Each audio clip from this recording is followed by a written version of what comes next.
Hi everybody, I'm Sheryl Crow and I'm here to welcome you to a special Tom's of Maine live chat event. I am really excited to be with you this evening answering any questions that you might have for the next hour and sharing some stories and doing some giveaways and just having fun. So to get started, just type your questions in the Facebook or Ustream chat boxes and let's get started. All right, I've already got a question. So question number one is, what does natural beauty mean to you or to me? Well, when I think of natural beauty, I think of the word natural, and that means nothing false. I also like to think of natural beauty as being in line with the planet. I think that all of our power comes up from the planet. The planet is a living organism, and everything that we do, as long as we're within keeping of what's natural to the planet to me, is where our beauty is derived. So that means not putting toxins into our bodies, not rearranging things. Like, I'm not a very big proponent of cosmetic surgery or injections and all that stuff. I think that our natural beauty really exists in our authenticity and being in touch with who we are, what we believe, and that kind of really just transcending everything else. While we're on the subject of natural beauty, we are giving away 300 samples of Tom's of Maine new Simply White toothpaste for the first 300 of you guys who send us an email to this address. So be sure to include your mailing address in the email, and we're only going to do one per household. Simply White is a great way to whiten your teeth naturally without harsh chemicals, which is one of the things that I love about Tom's of Maine. My little boy uses it. I know that what's going into his body, because he hasn't learned to spit yet, he hasn't learned the fine art of spitting. So whatever he's swallowing is natural, and that's why I love Tom's of Maine. And same for me, and I use Tom's of Maine deodorant, particularly since I'm a breast cancer survivor. And I love knowing that whatever I put into my freshly shaven skin is not going to be toxic. All right, so here's the next question. How do you keep a balanced life between your music and family life? That's a really good question. I think that everything in life is about balance and about knowing what's really important. And for me, when my boys came along, that really defined my day. It defined my decision-making. Everything that I do in my life revolves around what's best for them, and my music has taken a back seat, which, you know, for better or for worse, that's just the way that it has to be. It doesn't mean I'm making less important music, or for me less potent music, but for me definitely I'm making less music. But I'm getting to do other things that I think are enhancing my creativity, and part of that is just being inspired and being in touch with what it means to be innocent and to be looking through the eyes of a child again. So I think that's really great for my own inspiration and my own sense of creativity. The next question, what are your key tips for leading a healthy life? I think that question is really also in line with natural beauty. I try to live in a way that, I try to live in a very healthy way, which means trying to steer clear of preservatives, trying to steer clear of things that are not natural. For instance, chemicals. I like to try to use natural shampoos and natural makeups, and particularly when it comes to diet, we try to eat organic in my family. We try to eat, like I said, we steer clear of preservatives. We try to go gluten-free as much as possible, and also preservatives. Antibiotic-free meats, meats that have not been herbicides, pesticides, that sort of thing. We try to eat as cleanly as possible, and as organically and as locally as possible as well, and as seasonally, which is part of what our cookbook is based on. Because when you eat seasonally, you're eating food that you can be guaranteed is fresh. It hasn't been flown from a different country and shot up with things to make it appear to be still in season. And so just little tips like that that I feel like at least while the environment may be becoming more toxic, at least what we put into our bodies is on the healthy tip. Do you ever intend to move out of Nashville? As of right now, I love Nashville and I don't want to move away. I love the people there. I love the fact that it's very not celebrity oriented. There are no paparazzi there, and I have great friends there, and I have great friends who are sort of in the same mindset as me, which is we like a slow-paced life. We like life being really normal and not revolved around big events that are high profile. My kids are being raised in nature, which is hugely important for me. We have cows and horses and chickens and the whole thing. And it's also the Midwest, or even sort of verging on the South, which is, I grew up about 3 hours from there, so it feels like home to me, and I don't really have any big plan on moving. It's great to be able to visit New York and work there, but to be able to come home and be in what feels like a normal life. What was it like to work with Michael Jackson? And I guess that's really hard to sum up, but I will say that because I had not even been out of the country before. I had just moved to Los Angeles 6 months before. I'd been a school teacher. It was a completely and totally life-changing experience for me. Life-changing in every single way. I learned how to be a professional backup singer basically on the spot. We played for audiences of 65,000 people. We opened in Tokyo. I'd never even owned a passport. I got to sing in a band that was completely premier musicians of the highest caliber, but most importantly, I got to observe the greatest artists of our time. And I don't think that there will ever be anybody who is quite as, in the music world, quite as popular, maybe quite as important in the pop world as Michael Jackson was. So it was just an amazing experience all the way around. What was the first song you wrote when you started your music career? And this is from Charles. It's a funny question. This was before I started my music career. I wrote a song when I was 13 to enter into the State Missouri Song Contest, and I received an honorable mention, which probably means that me and everybody else that entered it got an honorable mention. But it was a song about Missouri. The first song that I wrote, gosh, I don't even remember. I probably have on a demo tape somewhere. I used to sing in bars, and I used to do piano bars, and I wrote lots of stuff on piano, so I don't know what the first song would have been. I may have to get back to you on that one. Do you miss teaching? This is from Sarah. I do. I mean, every now and again, I have dreams about it, which is kind of funny. And when I first moved to LA, I'd have dreams about teaching all the time because that was my most recent frame of reference. And I would always think, well, is this a sign that I need to go back to teaching? But I still do a lot of teaching in my own way. I do Grammy in the schools. I do volunteerism. And I also have taught a master class at Dartmouth College. And I like doing that sort of thing. I speak a lot. In fact, I just spoke at the commencement for University of Missouri over the weekend, and so I try to keep myself in the world of education as much as possible. What is your songwriting process? It is different all the time. I used to get up in the morning and I would write when my brain was not filled with anything from the day, and I don't do that anymore because my kids get up at the crack of dawn. They get up at like 6. So I just try to write when I can. I do find that I write a lot more now late at night.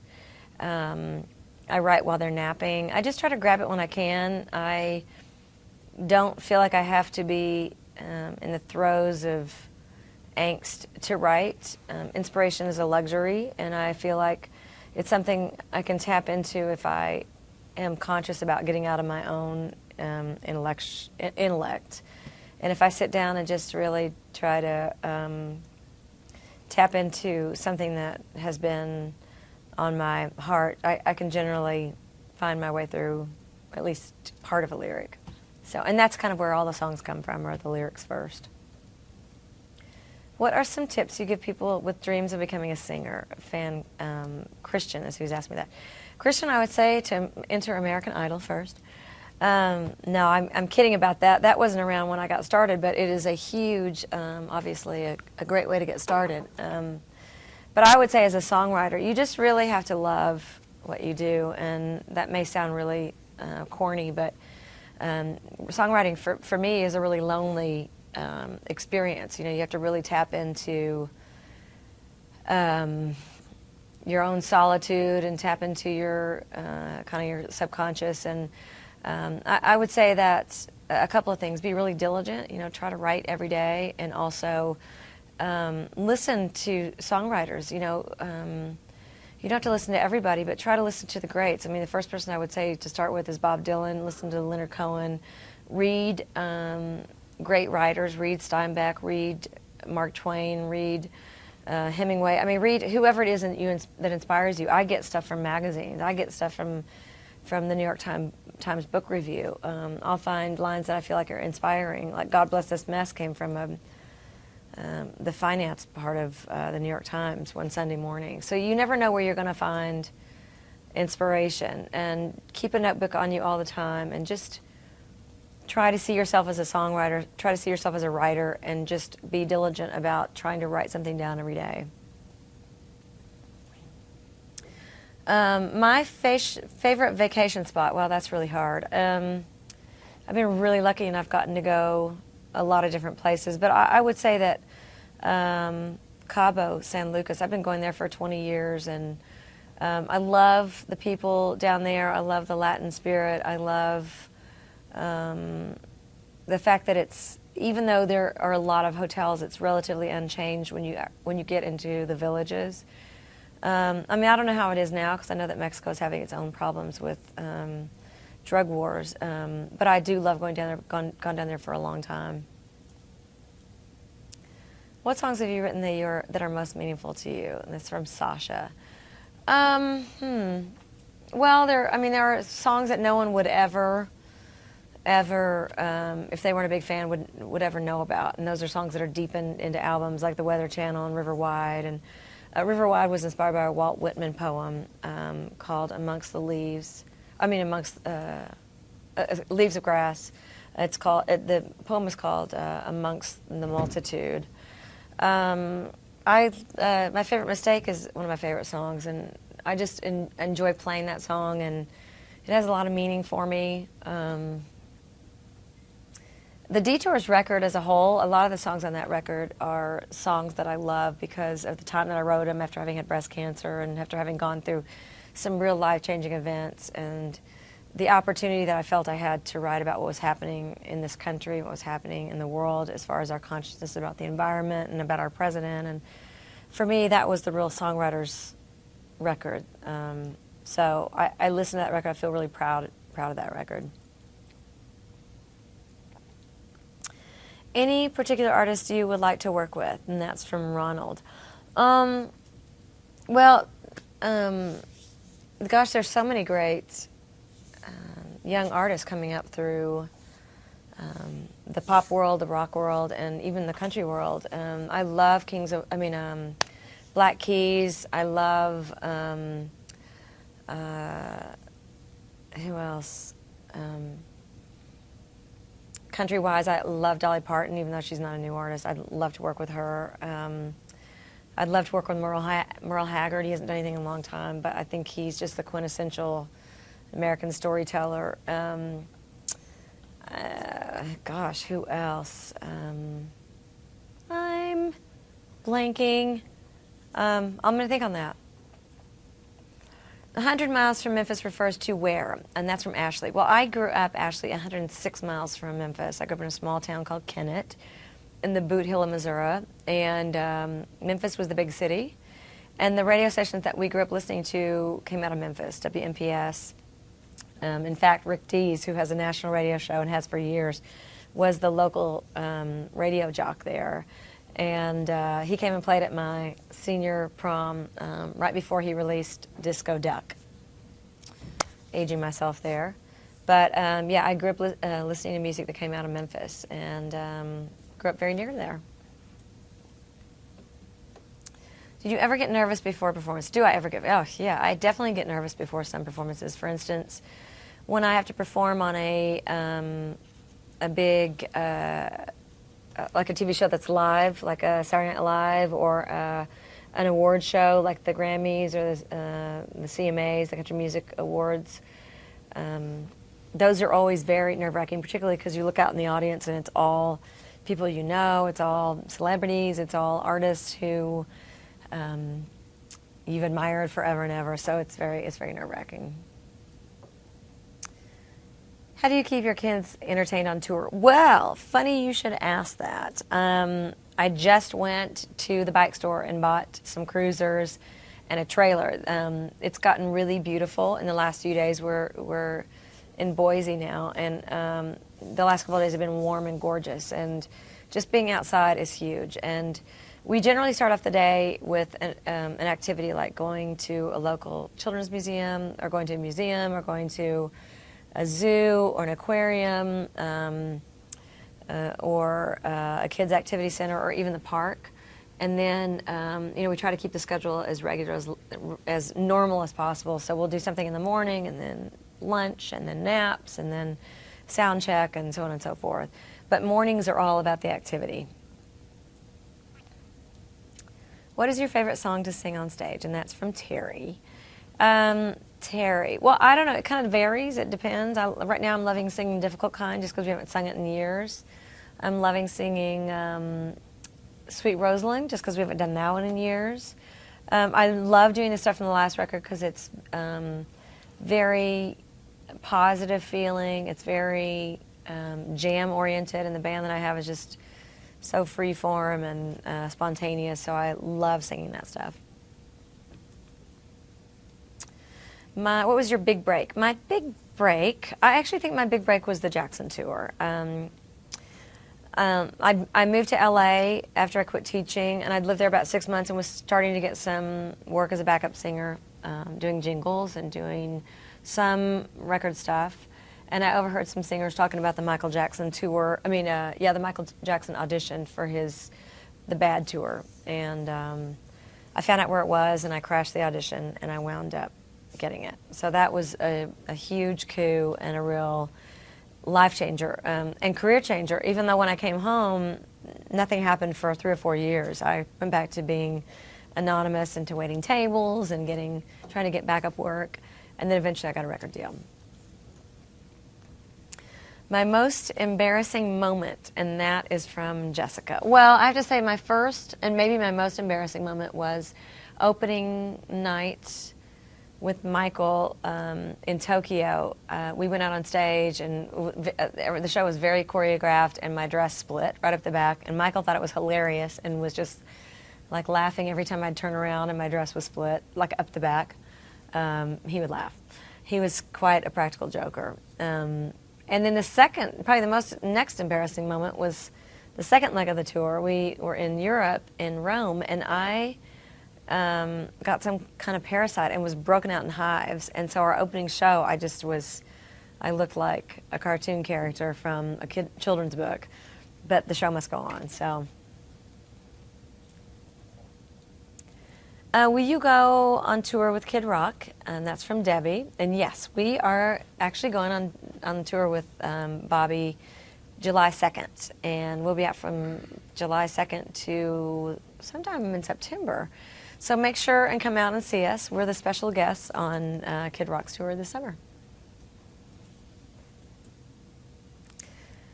How do you stay so fit? Well, my mom says everybody looks better in clothes, and I have to agree with that. But yeah, I'm not nearly as fit as I used to be, mainly because I have kids now, and my workout time was always in the morning, and it's very hit or miss. So, but I'm very active. We are always on the go. We're always moving, and I play shows at night that are 2 hours and upward, and that's a pretty good workout. But if I do get to work out, I generally run, or I'll go to the gym and do cardio and some weights and basic stuff. What is your favorite guitar? And that's from Ryan. Ryan, I have written most of my biggest songs on a 1964 Gibson Country and Western acoustic guitar. When I'm playing acoustics, I prefer to play old Gibsons. I have a couple of Martins that I do love, but I'm kind of a Gibson person. Electrics, I like to play. I have a couple of Telecasters I really love. One is a 1961 Telecaster. And bass-wise, I used to play bass predominantly on stage, and I use like a 70s M85, a Guild M85, and I have a couple of those. What is my favorite kind of beer? Well, I like Miller Lite or Bud Light, and the two are interchangeable. I'm not loyal to either one of them, although beer, Bud Light used to be from Missouri, which is where I'm from. Now they're a Belgian company, even though they're still out of St. Louis. But yes, those are my two favorite beers. There is one song during your illness. Oh, is there one song during your illness that inspired you? And that fan is D. Okay. I don't know if you're asking if it's one song that I wrote or if it's a song that somebody else wrote. But, gosh, that's a really good question. I don't think there was a song that inspired me. I'll tell you one of the reasons why, and that was music and my work has always been a go-to for me, and it's always been a place that I could kind of hide my emotions. I could make myself productive. I could see myself as a productive person when I was working. It's kind of like that thing when you're upset, people will say, well, try to stay busy, try not to think about it.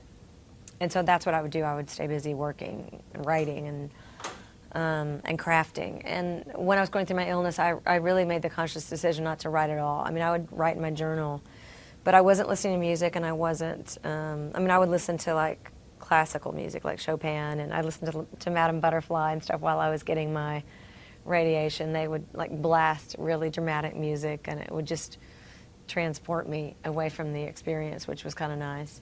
But for the most part, I would really try to just stay in it and not be thinking in the context of sharing my emotions or expressing myself. I really wanted to just hold on to it and experience and hold the emotion, and then work my way through it that way. Anyone past or present that you would like to do a duet with? Well, we kind of talked about that, but past or present, well, past, gosh, I'd love to do something with John Lennon, but that's not going to happen.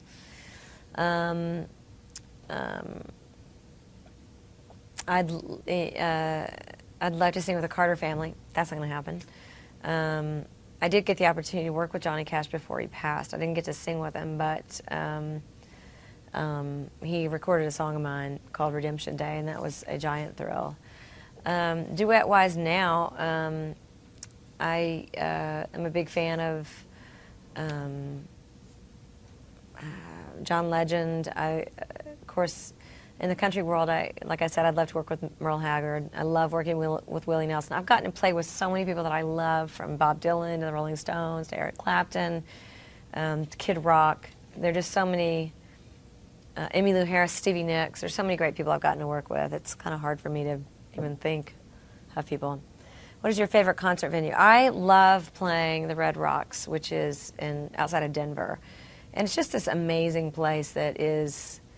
has a very, I feel like a very strong Native American presence there, like lots of energy, and it's just this gorgeous atmosphere, these giant rocks that you're playing in the middle of. That place and the gorge, which is very similar. The gorge actually looks like the Grand Canyon.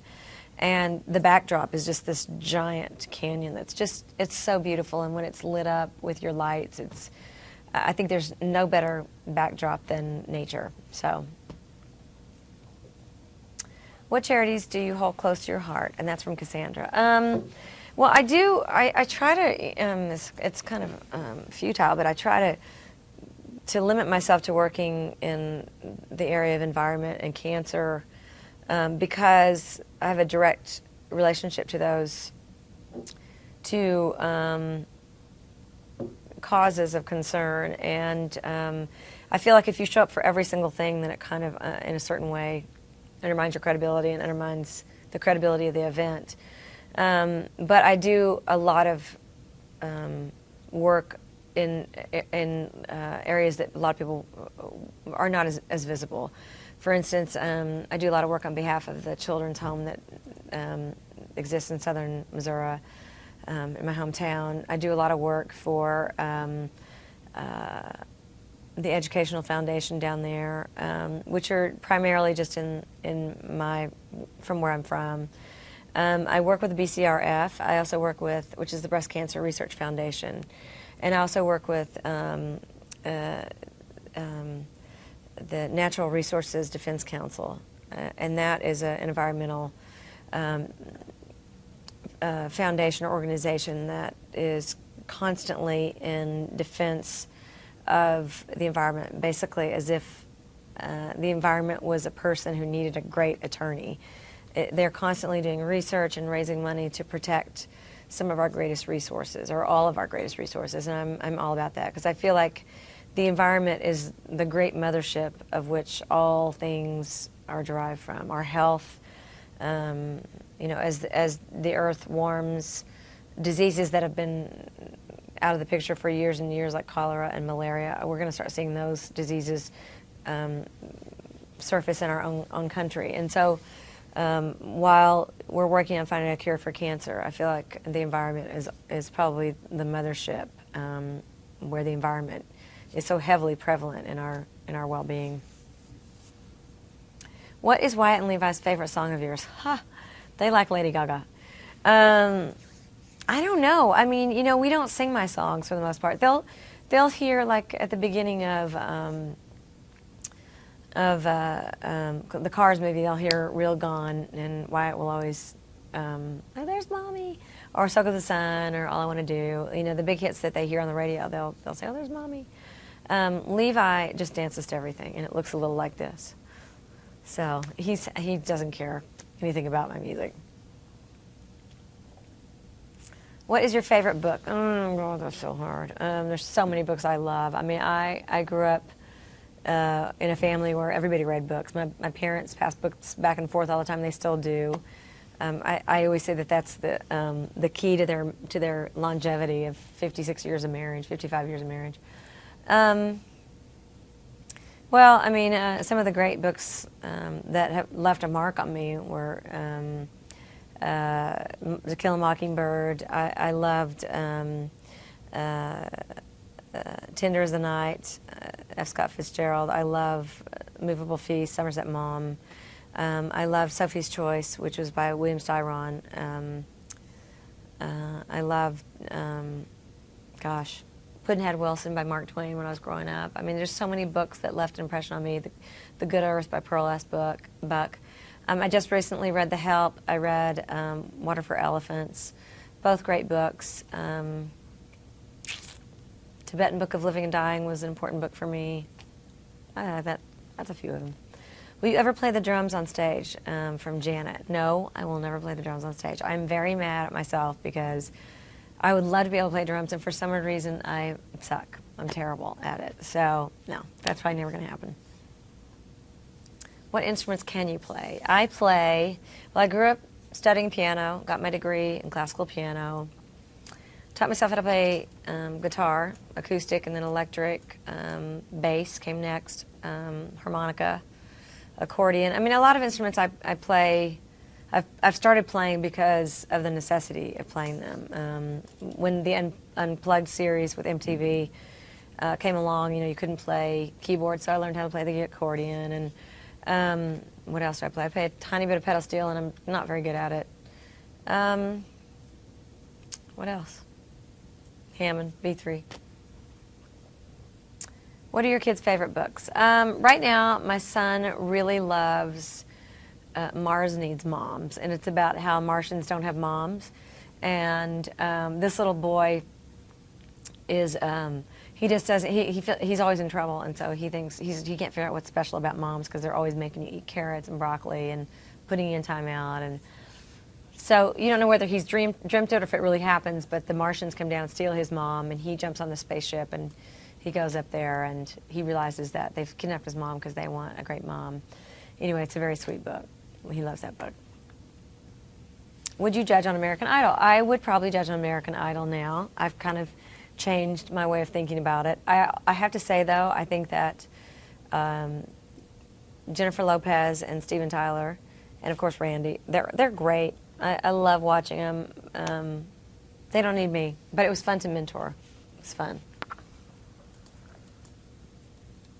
What was the last movie you saw? Actually, the last movie that I saw was Water for Elephants, and it was a great movie. I enjoyed it. That's not the last movie I saw. The last movie I saw was Rio, which is a kids' movie, and it is great, and I am such a sucker that I got choked up at the end. So Great movie. Why did you decide to write If It Makes You Healthy? Well, I'll give you the short and long of it. I was diagnosed with breast cancer 6 years ago.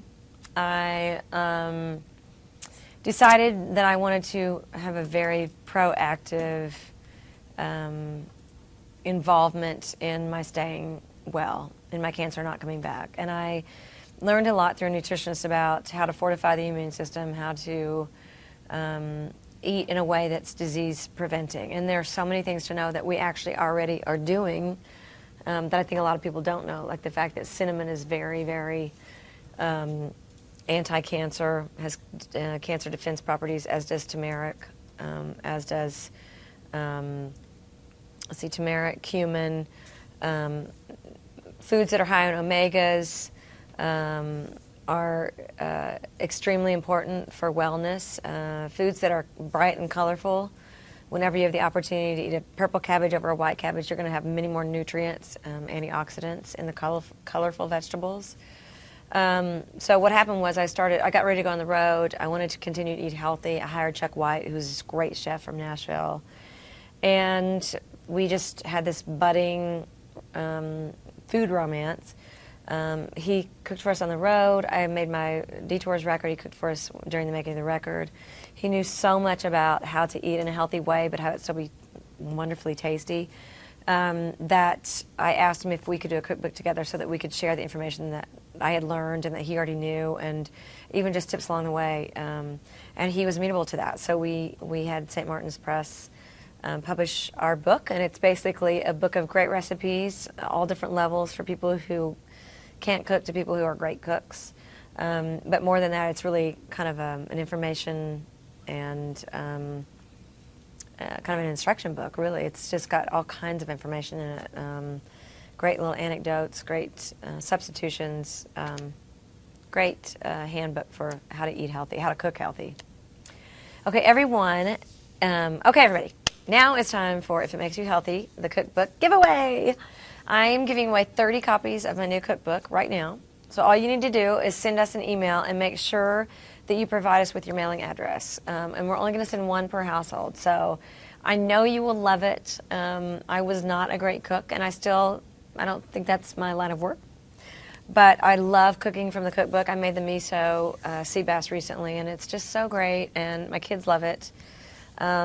I'm all about bribery when it comes to my little kids eating, particularly my 4-year-old. My 1-year-old is like, put it in front of me and I'll eat it.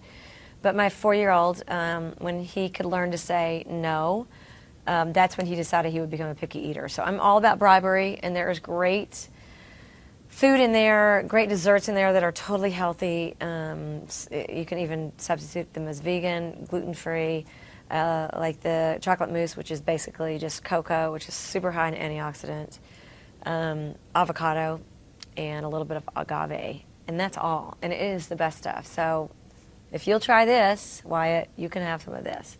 And that's how we do it. What is a typical day like for you? Well, a typical day on the road for me, which is kind of what my mindset is right now because we're on the road. I get up with my kids. That's my special time with them. Even at home, my special time with just me and the kids is in the morning.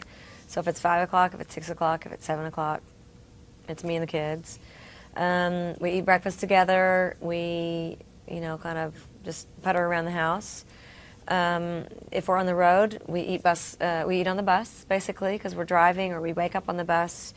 Wyatt loves muffins, zucchini muffins that we've hid stuff in, like peanut butter or almond butter or sweet potatoes or cauliflower, whatever. He loves muffins. We eat breakfast. We do an activity, which basically means the night before we'll Google where we're going and find out what is going on in Boise, for instance. They have a great park here. It has a zoo in it. They have a great kids museum. So we make a planned activity. Levi generally naps in the morning, so he'll either stay back or he'll come with us and nap in the, what am I trying to say? Push, the stroller. And then we have lunch together, and it's nap time, and that's when I get stuff done for me. And then I have sound check at 3, and the boys come, or they don't come. They'll maybe hang out, go swimming at the pool, whatever. And then we eat dinner together. Chuck cooks for us on the road.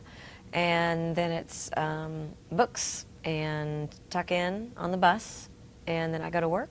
And I get on the bus afterwards, and we drive on to the next city, and we sleep on the bus. We have a crib, and Wyatt has his own bunk, and we just keep it rolling. How were you discovered and where? And that's from Wayne. Well, Wayne, I would say that I was basically discovered by crashing the audition for Michael Jackson, which was supposed to be, it was supposed to be on recommendation from either Quincy Jones or Bruce Swedien, who was Michael's, mostly his producer at the time. And I found out where it was, and I basically showed up and signed my name in, and they called me, and I auditioned, and I got it. And then much later on, when I came back, and I played for everybody in town, everybody in Hollywood, and nobody knew what to do with me because everything that was going on in music at that time was Paula Abdul and very choreographed stuff, Madonna, Lisa and the Cult Jam, stuff like that. And I wanted to do, kind of Southern rock. So I went back to waiting tables, and then I actually went to a party one night that I knew Sting was going to be at, and I gave my cassette, which there weren't CDs yet. I gave my cassette to his producer, Hugh Padgham, and Hugh asked me if I was signed, and he said he had a relationship with A&M Records, and he took my cassette in, and that's how I got signed to a record deal. What is the most important thing you do to be green? And that's from Marlene. Well, Marlene, we really try at the farm in Nashville to be as, to have the smallest imprint that we can. And I'm a big advocate of non-consumerism. In other words, we try to recycle everything that we can. We're getting ready to do composting, which we haven't done yet. We're going to try to do that. We're going to try to be like zero footprint, which is difficult when you have kids. Very difficult when you have diapers. But we're solar power. We are on a well. We recycle. We have rules around the house. The shower length. We don't run the hot water. We brush our teeth. We don't run a dishwasher unless it's totally full. We don't run the dryer on hot. We let things be damp and hang them. And what else? Gosh. I mean, those are the things I'm thinking of right now. While we're on the road, we're working with Tom's and Maine, greening the tour, which is not only greening our tour, but also going out into the community and educating the community on how to grow your own food, how to garden, how to eat healthy, how to be physical, how to minimize your footprint. And, it's really about education. We try to green our tour as much as possible by using biodiesel. All of our buses and our trucks are biodiesel, and we recycle. Everybody has their own aluminum water drinking device instead of bottles. I can't stand water bottles. Just the fact that there are millions of water bottles going into a landfill every single day. Just, the earth eventually is just going to be one big heaping pile of trash. So we're trying not to be part of that problem. If you weren't a rock star, what would you be? And that's from Anne. Anne, I would probably be a veterinarian. I love animals, and if I were going back to college now, without the mindset of being a musician, I would probably go to vet school, and I would love to be a part of taking care of animals, large and small. What's your favorite song from 100 Miles from Memphis? And that's from Sal.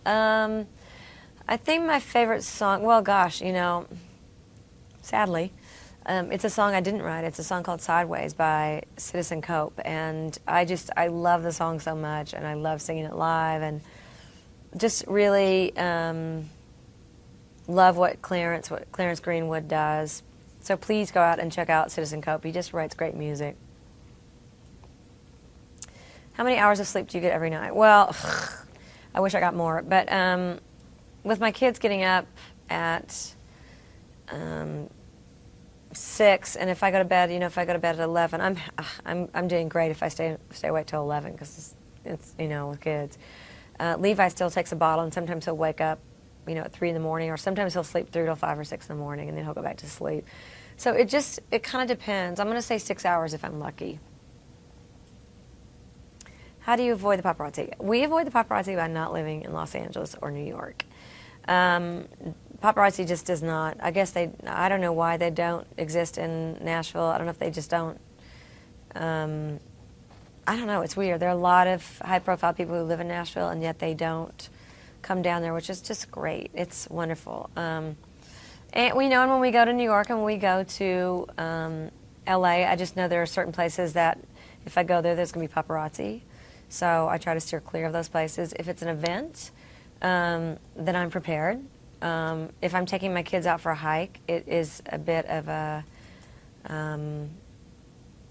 It's more than a bit of a nuisance. It's a real intrusion because my kids are, they didn't get into this world intentionally. So I feel like that new fascination with people's kids is gross.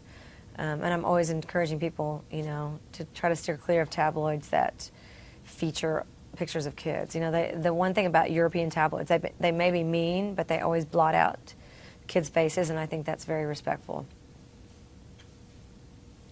Did the recent flood affect your farm? Actually, luckily enough, our creek there was just bulging. We lost our little bridge, but that was the most of it. So we consider ourselves very, very lucky. Our farm is outside of Nashville, so we aren't near one of the rivers.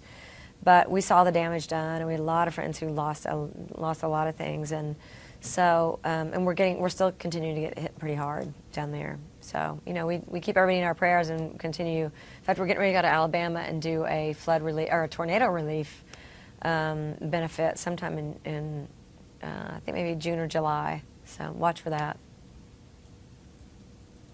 Do you have any pets? Do you take them on the road with you? If I could take my 13 horses and my 2 dogs and my 7 fish and my 2 donkeys and my 2 longhorn cows, I would definitely take them all.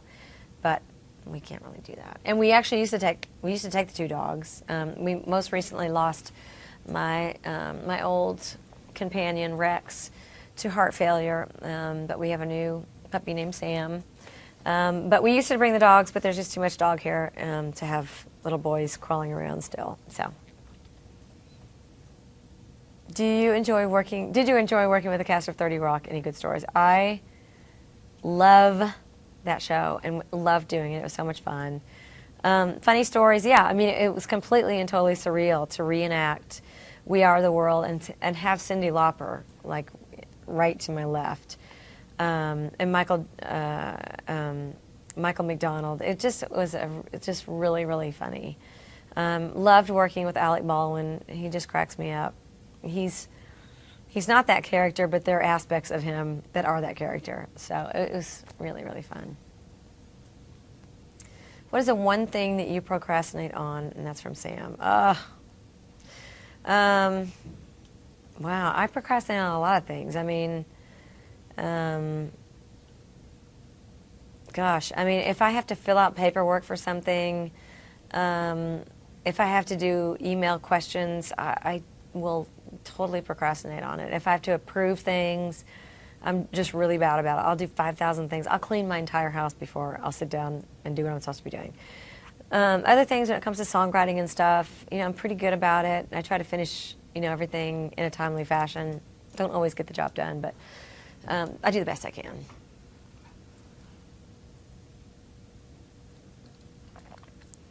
Would you ever do Dancing with the Stars? And that's Rachel. I would love to do Dancing with the Stars.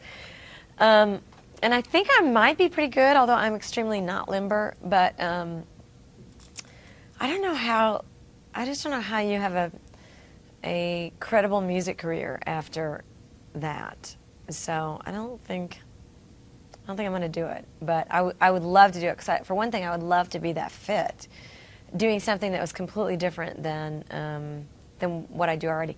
The other aspect of it that would not be manageable for me is the amount of time that it would take. I feel like I would never get to see my kids, and there's just nothing worth that. So, do you have any hidden talents or hobbies? Well, most of my real fans know I'm an excellent twirler. Hobbies, I'm I'm a pretty good water skier. I can't lie to you about that. Pretty good slalom skier. Have been known to get on trick skis.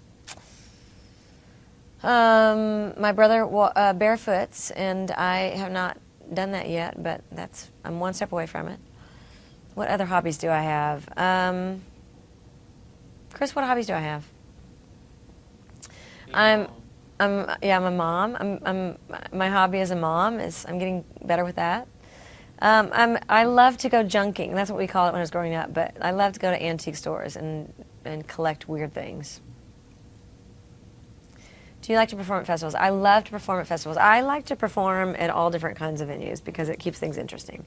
But I love festivals because invariably you are playing for a mass audience of people that are your fans and a large population of people that are not your fans. So it's always great to play for the unconverted, because sometimes you turn people onto stuff that they didn't know that you do. So that's kind of what you want to be doing anyway. It's great to go out and play for people who love you, but you're not widening your audience when you do that. So, and the other great thing about festivals is that I get to see other people play. So I love that.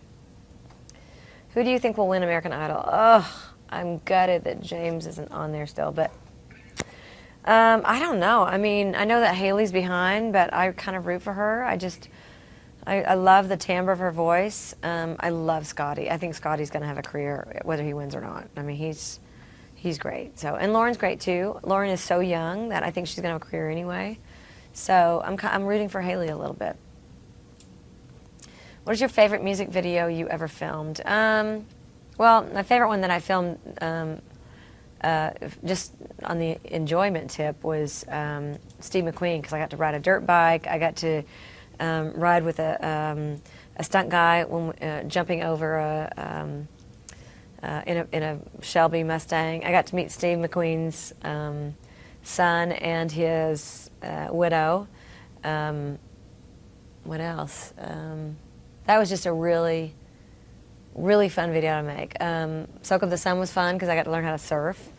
My favorite video, though, I would say, is Home, which most people didn't see. It was basically like a slow motion derby, the old-fashioned derbies that you used to see at carnivals, cars crashing into each other and tractor pulls and that sort of thing, and mud flying everywhere. It was just a gorgeous video shot by Sam Baer and a lot of real people in it, but I don't think the video got shown much. So, what's the next album going to be like? And that's from Alan. I don't know, Alan. I mean, I will tell you one thing. I'm without a record label. I used to be on Interscope, and we have shaken hands and parted ways. We're both interested in doing different things. I think, well, anyway, I have been recently working with Brad Paisley, who I love and I'm a big fan of, and have a lot of great friends in the country world, and I've threatened forever and ever to make what I feel like is an old school country record. So I think it's going to be kind of in the vein of that. Hoping not to throw my fans off too much, but you know, maybe an extension of the last record in combination with my first couple of records. Who has been your favorite artist to collaborate with? Well, I have to say that I loved and continue to love collaborating with Stevie Nicks. She was and still is, but a huge influence on me when I was growing up. I mean, she was, as far as women go, the full package. You know, she was a rock star. She rocked really hard. She wrote songs that were really tough but yet vulnerable. She was her own songwriter. She was gorgeous, and she was just very mystical to me. And then I got to know her, and I got to produce her, and she is all that still. I mean, she's just a very inspired person, so love her. What is your favorite part about being on tour, and what is your least? My favorite part about being on tour is getting to play for people every night. I like the continuity of that. I like the fact that it's different everywhere that we go. All the shows are different. My least favorite thing about it probably is the exhaustion factor. Being tired, but also being away from home is difficult. It's hard. I think it is, even though my kids are right now very malleable, very spontaneous, and gregarious, both of them are. I think it is hard on them because as Wyatt gets older, he really loves things being consistent, and even though we try to keep things as consistent as possible, it's not that consistent of a lifestyle. And also, he misses his friends and his cousins, and so.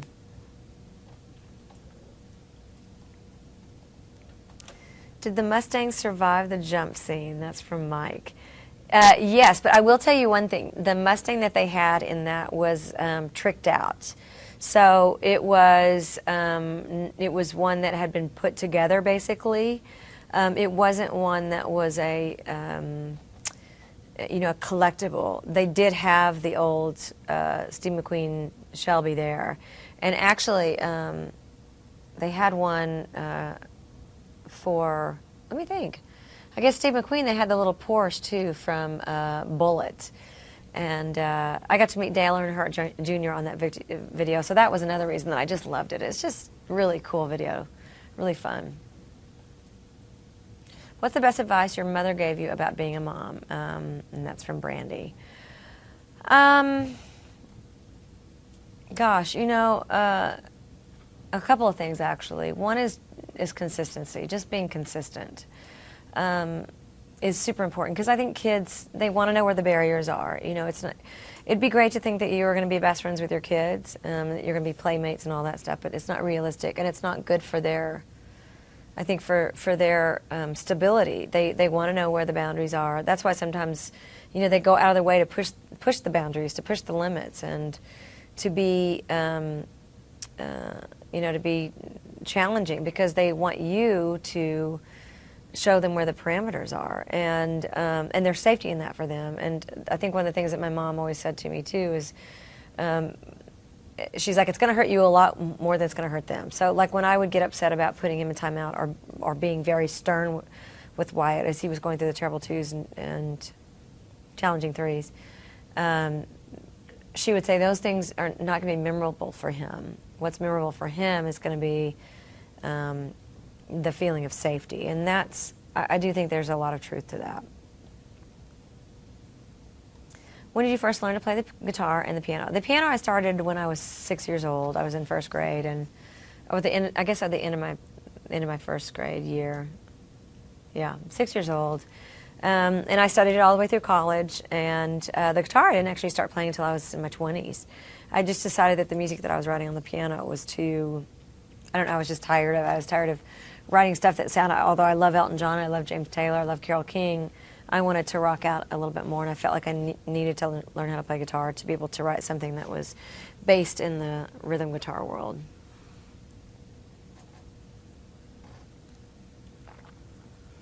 What is your favorite album recently, and why?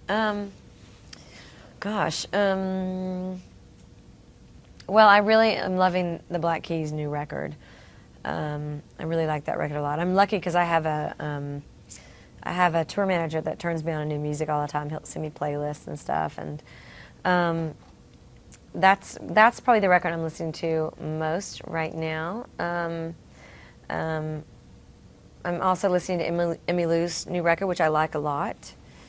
What else? Yeah, that's kind of where I'm at right now. How did beating cancer change your perspective on day-to-day life? Well, being diagnosed, I think, was the life changer for me, because it forced me to have to put myself first. And I think women will relate to this, particularly women my age. You come into the world as a nurturer and a nourisher. Your body is built to have kids. You have your kids. You nourish them by the breast. You put yourself last, basically. It's like you're doing everything based in their column of needs, and you're putting yourself last. And we do that in relationships, particularly where strong men are concerned. We make ourselves smaller and smaller so that their light shines brighter, and that's no direct hit at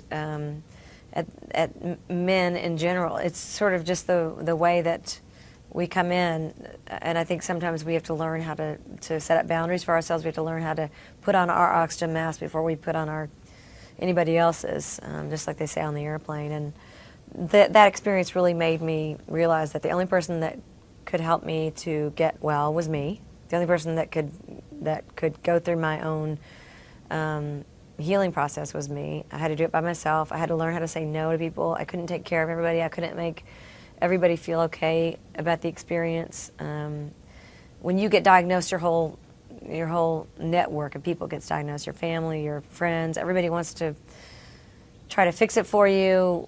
They feel helpless, and then for people like me who are caretakers, we want to make them feel okay about it. And I had to learn to just say, this is all mine, you know, and I have to learn how to say no and learn how to take care of myself. So that was the experience.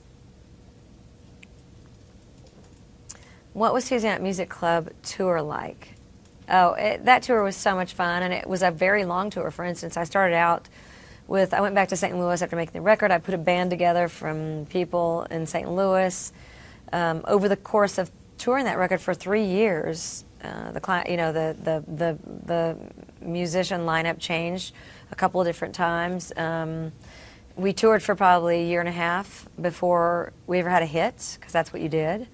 Then we got nominated for Grammys and won the Grammys, and then all of a sudden it was like everybody knew the music, so we were able to fill up bigger and bigger and bigger halls and play festivals, and so we were out for another year and a half, and it was a long tour, but one that I think, you know, it was really my learning, my teaching ground. It was where my learning curve, I think it's where I experienced my learning curve. I did everything I could possibly do on that record. We played every country. I did every interview. It was a crazy, crazy time, but, you know, one that afforded me the opportunity to play in other countries and play my own music. So, last question: how do you keep in touch with your parents on the road? Well, I'm very close to my parents. I'm very close to my siblings, and we talk very frequently. We text, we email. And I am a huge fan of Skype and online chatting, and we do that all the time. I mean, that's the way my kids stay in touch with their grandparents, and it's the next best thing to being there. I really appreciate your guys writing in. Thank you for joining me in this special Tom's and Maine chat event.